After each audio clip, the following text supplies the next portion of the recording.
Bagaimana posisi tangan setelah takbiratul ihram? Apakah harus selalu bersedekap atau tidak, Ustadz? Assalamualaikum warahmatullahi wabarakatuh. Izin saya nyicil yang pertama dan kedua. Yang pertama adalah saat takbiratul ihram, itu mungkin setelah mengucapkan Allahu Akbar ya.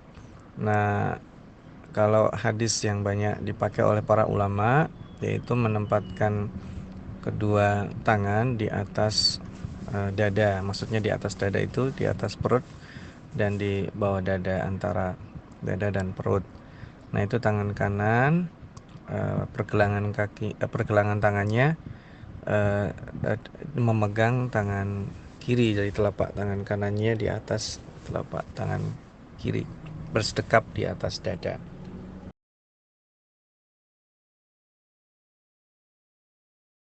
Bagaimana posisi anggota tubuh saat tahiyat awal dan tahiyat akhir pada saat melakukan sholat 2 rakaat dan 4 rakaat, Ustadz? Kemudian yang kedua, terkait duduk tahiyat akhir, baik yang 2 rakaat ataupun yang 4 rakaat, sama dia duduk, posisi duduknya dengan di atas lantai. Jadi kaki bagian kirinya dimasukkan ke belakang. Jadi duduknya bukan di atas kaki tapi di atas lantai. Jadi mohon maaf, pantat kirinya dia di atas lantai, kaki kirinya masuk ke bagian bawah kaki kanan. Itu dulu dua. Makasih.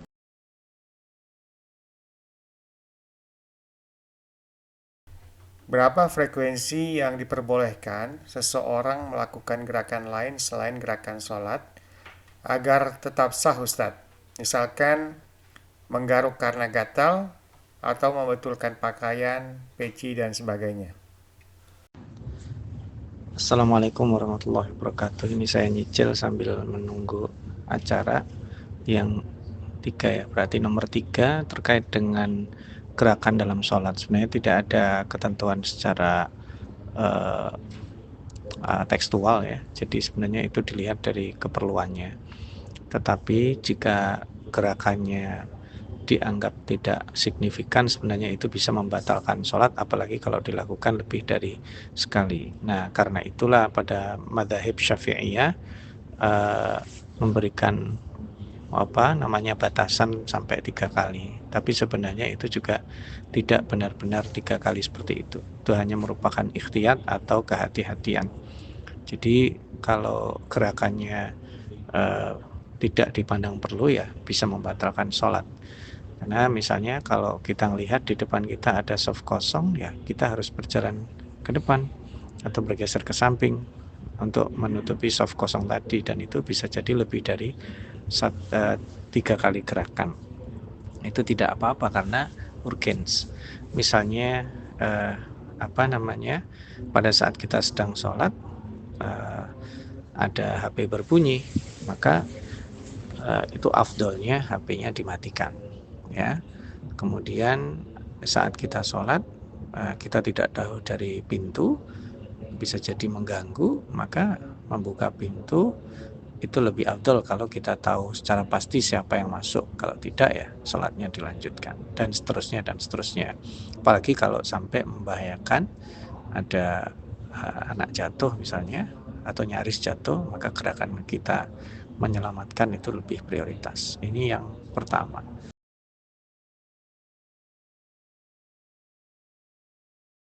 Jika terlupa jumlah rakaat sholat atau lupa gerakan sholat, apakah harus wajib melakukan sujud sahwi, Ustadz?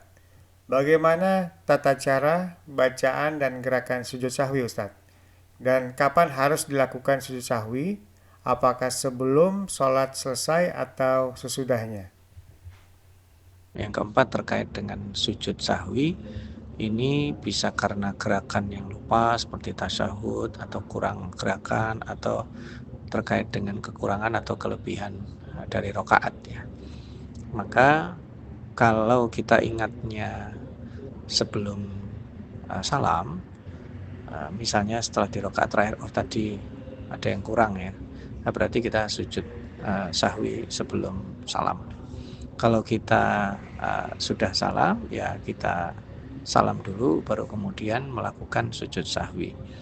Nah, sujud sahwi ini dilakukan 2 kali sujud ya dalam riwayatnya, dan bacaannya sama dengan bacaan sujud biasa. Kemudian setelah itu salam seperti biasa tanpa tasyahud. Jadi sujud, duduk di antara 2 sujud, sujud lagi, kemudian bangun dan salam. Ya, bacaan dalam sujudnya sama seperti bacaan biasa. Kemudian atau misalnya kita sudah salam, kita mau sambutan misalnya, atau zikir, tahu-tahu ada yang ingatin, tadi kurang 1 rakaat, nah kita langsung bangkit nambah 1 rakaat saja, tidak perlu mengulang. Terus kita salam, setelah salam kita sujud sahwi. Itu yang nomor 4 ya.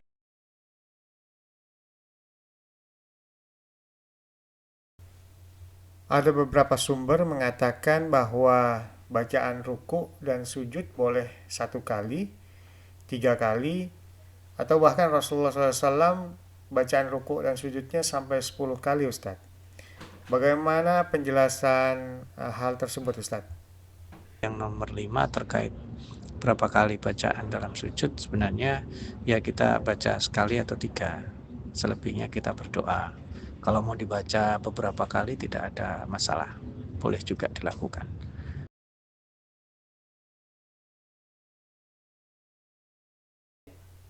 Bagaimana posisi sholat berjamaah yang benar, Ustadz? Jika yang pertama kondisinya imam laki-laki bersama seorang makmum laki-laki atau seorang wanita. Kemudian kasus yang kedua, ketika imam laki-laki bersama satu orang makmum laki-laki dan satu atau lebih 2 makmum perempuan. Yang kasus yang ketiga, seorang imam perempuan bersama seorang makmum perempuan. Kemudian ya kasus yang keempat, jika berjamaah imam bersama satu makmum laki-laki, kemudian tiba-tiba ada datang menyusul makmum yang lainnya atau masbuk. Nomor 6, imam laki-laki bersama seorang makmum laki-laki atau seorang wanita. Ini 6A ya. Jadi imamnya di depan, kalau seorang laki-laki sejajar dengan makmumnya. Jadi makmumnya di sebelah kanan imam. Dengan catatan dia tidak boleh mendahului. Jadi imam mungkin lebih depan sedikit saja. Kalau makmumnya seorang perempuan, maka dia di belakang imam. Jadi di belakang imam posisinya. Kalau tempatnya tidak cukup ya di belakang, tergantung posisinya ya. Kan biasanya kalau kita di hotel, kita sama istri kita misalnya, kan harusnya dia di belakang kita. Tapi karena posisinya agak susah, mungkin bisa agak ke kanan atau agak ke kiri tergantung tempatnya. Itu 6A. 6B, imam laki-laki bersama satu makmum laki-laki dan satu makmum perempuan. Nah, kalau laki-lakinya imam dan makmum satu, yang laki-laki ya posisinya tetap sama. Jadi dia dengan satu makmum laki-lakinya sejajar dengan makmum di sebelah kanan, lalu yang seorang perempuan di belakangnya. Ya, kalau 2 tetap di belakangnya dan seterusnya. Kemudian 6C, imam perempuan bersama makmum perempuan. Nah, kalau posisinya 2 saja, seperti yang laki-laki tadi. Imamnya sebelah kiri, makmumnya sebelah kanan.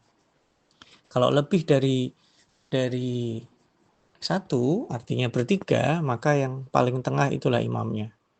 Yang posisi paling tengah. Demikian juga kalau lebih, beda dengan laki-laki. Jika laki-laki, maka dia paling depan, lalu 2 atau 3 jamaahnya di belakang. Kalau D, jika berjamaah imam bersama satu makmum laki-laki tiba-tiba menyusul makmum masbuk lain, ya bisa. Berarti tinggal satu makmumnya mundur ke belakang. Ya, posisinya nanti diikuti oleh makmum yang masbuk baru di sebelah kanan makmum yang lama. Jika berjamaah sedang berlangsung, imam perempuan di depan seperti posisi laki-laki, apakah boleh jika ikut berjamaah dalam kondisi tersebut? Boleh, ya, sekalipun afdolnya adalah perempuan, kalau sesama perempuan dia posisinya ada di tengah. Bukan berarti kalau di depan itu tidak sah sholatnya. Ini posisi yang dicontohkan oleh sahabiah. Ini jawaban nomor 6 ya, cukup panjang.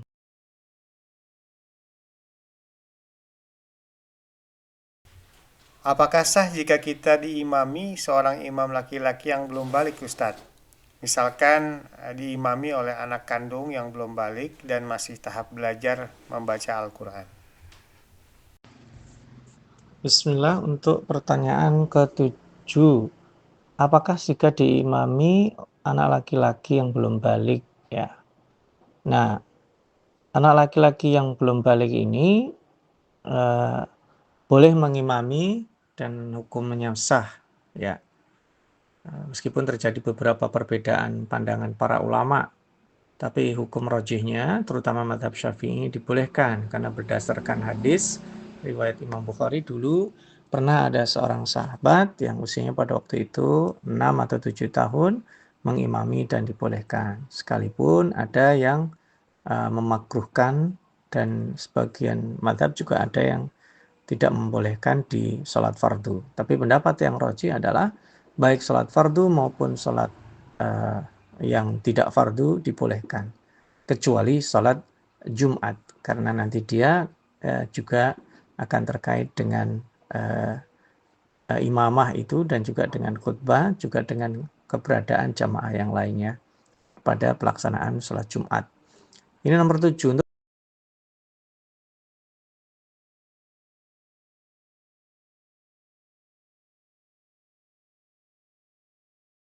Untuk nomor 8, bagaimana cara menghitung rakaat? Jadi rakaat itu sempurnanya dari takbiratul ihram, dari takbir, dan seterusnya. Jika kita masbuk dan imam posisinya sedang ruku', maka kita bertakbiratul ihram, lalu langsung ruku'. Tidak perlu membaca Al-Fatihah. Maka itu posisinya dianggap mendapatkan 1 rakaat. Tapi kemudian jika imam sudah i'tidal, kita takbiratul ihram dan menirukan posisi imam, itu berarti kita belum mendapatkan 1 rakaat.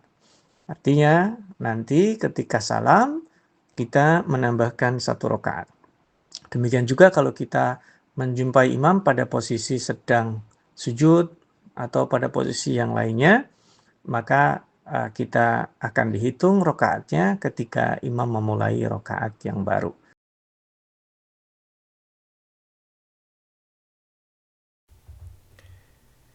Apa yang sebaiknya dilakukan seorang yang sedang sholat sunnah pada rakaat kedua, namun ingin berjamaah, Ustadz? Sedangkan pada saat itu sholat jamaah akan segera dimulai.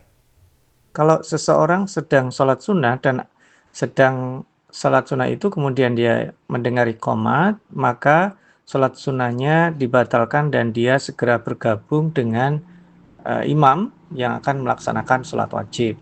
Kecuali posisi dia sedang tahiyat akhir, disempurnakan sebentar, lalu bergabung bersama imam dan sholat berjamaah untuk sholat wajib, ya. Jadi kalau sholat sunnah dibandingkan dengan sholat wajib, ya tentu diutamakan sholat wajib. Jika sholat wajib sudah dikumandangkan, maka sholat sunnah dibatalkan.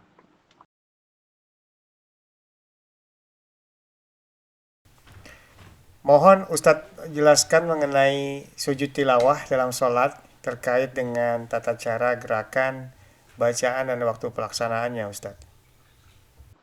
Untuk yang ke-10, sujud tilawah, ini bisa dilaksanakan di dalam sholat kalau memang dia mendengar imam atau dia menjadi imam, maka pada saat dia membaca atau kemudian dia sebagai makmum di belakang mendengarkan imam, maka imam yaitu di 15 tempat ayat sajdah, ya. Ketika itu kemudian dia bertakbir Allahu Akbar untuk sujud, ya, lalu dia membaca sebagaimana dalam hadis riwayat Abu Dawud, yaitu sajada wajhiya lilladzi khalaqahu wa sawwarahu wa syaqqa sam'ahu wa basarahu bihaulihi wa quwwatihi. Ini rawahu Abu Dawud dari riwayat Aisyah. Nah, bisa dicari ya, di googling nanti. Lalu setelah selesai sujud, dia langsung bangkit dan melanjutkan bacaannya.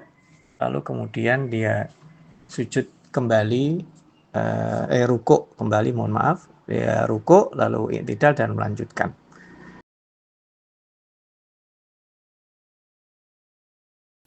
Jika imam membaca ayat sajadah, kemudian melakukan sujud tilawah, namun makmum perempuan tidak menyadarinya sehingga mengakibatkan terjadinya perbedaan gerakan dalam sholat.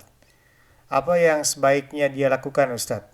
Apakah harus melakukan sujud sahwi karena ketidaktahuannya tersebut? Mohon penjelasannya, Ustadz. Bismillahirrahmanirrahim. Jawaban nomor 11. Apabila dalam sholat berjamaah, kemudian imam membaca ayat sajdah, namun makmum perempuan tidak sadar, dan terjadi perbedaan gerakan sholat, maka yang harus dilakukan ya menyempurnakan saja karena ketidaktahuan ya. Jadi karena ketidaktahuan tidak menjadi masalah, tidak menjadi problem.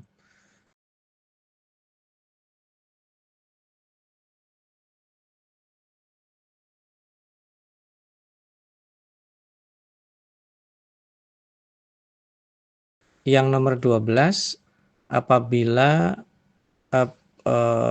seorang perempuan berjamaah di rumah atau di masjid, mana yang lebih baik?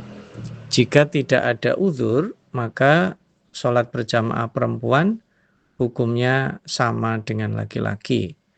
Jadi kalau ada uzur tentu perempuan lebih baik berada di rumah. Ya.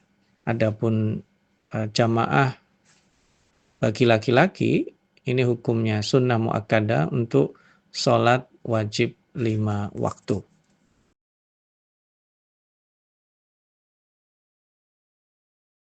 Apakah diperbolehkan untuk melaksanakan sholat dengan jama atau dengan qashar apabila seseorang dalam keadaan sakit parah atau payah yang mengharuskannya banyak istirahat atau seorang ibu hamil yang hendak melahirkan?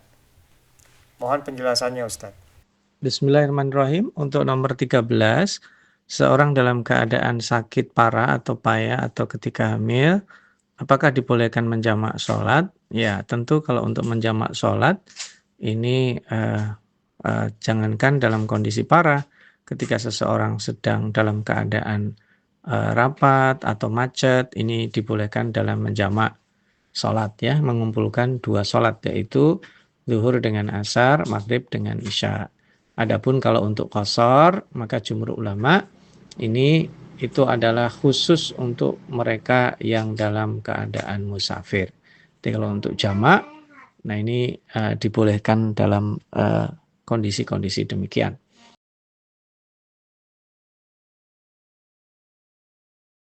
Bolehkah menawarkan keringanan sholat menjama dan mengqashar kepada anak-anak yang belum balik antara 5-8 tahun yang tinggal di negeri minoritas dengan menawarkan keringanan di waktu-waktu hari sekolah? Misalkan sholat zuhur dan asar dilakukan di rumah dengan dijama dan diqashar sampai mereka terbiasa melakukan hal tersebut, Ustadz.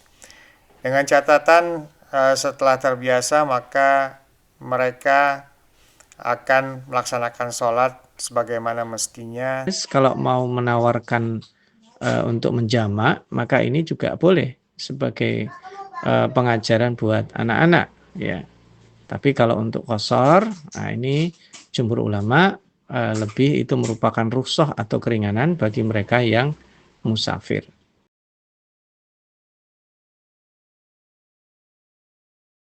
Apakah benar tayamum dilakukan hanya untuk 1 kali sholat, Ustadz? Kemudian, apakah sah tayamum jika kita hendak sholat di dalam kendaraan dengan bertayamum menggunakan debu yang berada di dalam kendaraan tersebut? Kemudian, apakah orang yang sakit boleh bertayamum untuk sholat ketika berada di suhu yang ekstrim di musim dingin. Hal ini merujuk kepada kisah pasukan perang Amr bin As yang bertayamum dalam keadaan berjunub. Mohon penjelasannya, Ustadz. Terkait dengan tayamum, A. Apakah sah tayamum jika hendak sholat di dalam kendaraan, bertayamum dengan debu yang berada di dalam kendaraan tersebut? Ya, jadi bertayamum bisa dari kursi atau dari tempat yang di situ memungkinkan untuk terdapat debu yang suci. Ya, nah demikian juga pertanyaan B, apakah jika di musim dingin yang bersuhu ekstrim, ya, atau sakit boleh tayamum untuk sholat? Boleh, ya, dalam suhu ekstrim atau dalam keadaan sakit boleh bertayamum. Nah, pertanyaan yang nomor 15 ini, apakah benar tayamum dilakukan hanya untuk satu kali sholat? Nah, ini maksudnya satu kali sholat, satu waktu pelaksanaan. Jika dia tayamum zuhur, ya tentu tidak bisa digunakan untuk sholat asar. Jadi pas waktu masuk sholat asar, dia mau tayamum lagi, itu bukan lebih baik, tapi itu dia tayamum lagi. Ya, beda dengan wudhu, kalau tidak batal dia tidak perlu wudhu. Kalau untuk tayamum dia sekali pelaksanaan.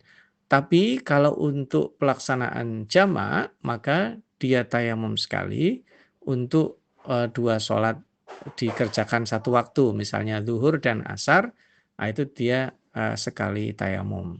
Tapi nanti pada saat maghrib dan isya dia menjamak lagi, dia bertayamum kembali. Ini untuk jawaban nomor 15, juga nomor 15A dan B.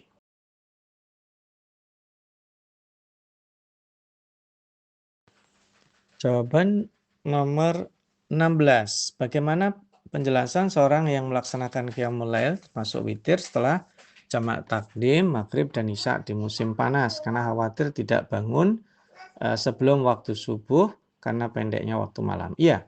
Jadi setelah dia melakukan jamak takdim, maghrib dan isya karena musim panas itu malamnya pendek, setelah itu dia boleh melakukan sholat malam atau sholat witir ya, dan itu boleh berapa rakaat saja. Jadi tidak harus dikerjakan setelah tidur karena sholat malam yang setelah tidur itu disebut sholat tahajud. Dan witir juga demikian, boleh dilaksanakan sebelum tidur dan boleh juga dilaksanakan setelah tidur.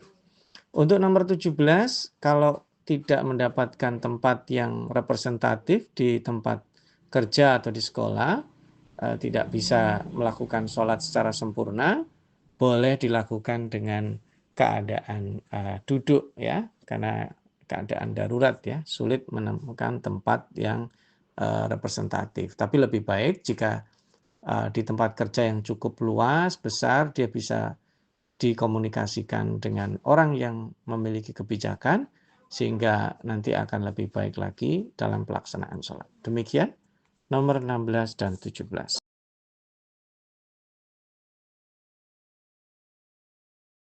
Pertanyaan berikutnya terkait dengan sholat qadha, nomornya 17. Nah, ini nomornya sama, tapi ini yang tentang sholat qadha. Jika seorang perempuan menunda sholat duhur dan dia dapat haid, apakah berhutang sholatnya dan harus mengqadha sholat? Maka jawabannya iya, karena harusnya dia sudah mengerjakan sholat, tapi karena dia tunda melaksanakan hingga datang waktu periodnya, maka nanti jika sudah bersih dia membayar atau mengqadha sholat duhurnya. Pertanyaan nomor 18, bila wanita atau perempuan sudah datang suci di waktu isya dan kemudian dia baru bersuci di waktu subuh, maka waktu isya juga dia mestinya mengganti sholatnya. Ya, tapi perlu dicari tahu kenapa dia menunda sampai datangnya subuh. Nah, ini yang perlu dikonfirmasi kembali. Baik, demikian jawaban tentang qadha salat di nomor 17 dan nomor 18.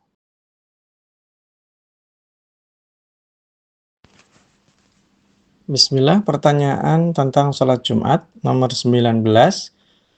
Apakah pada sholat Jumat terdapat sholat sunnah yang mengiringinya seperti sholat wajib yang diiringi yaitu sholat rawatib?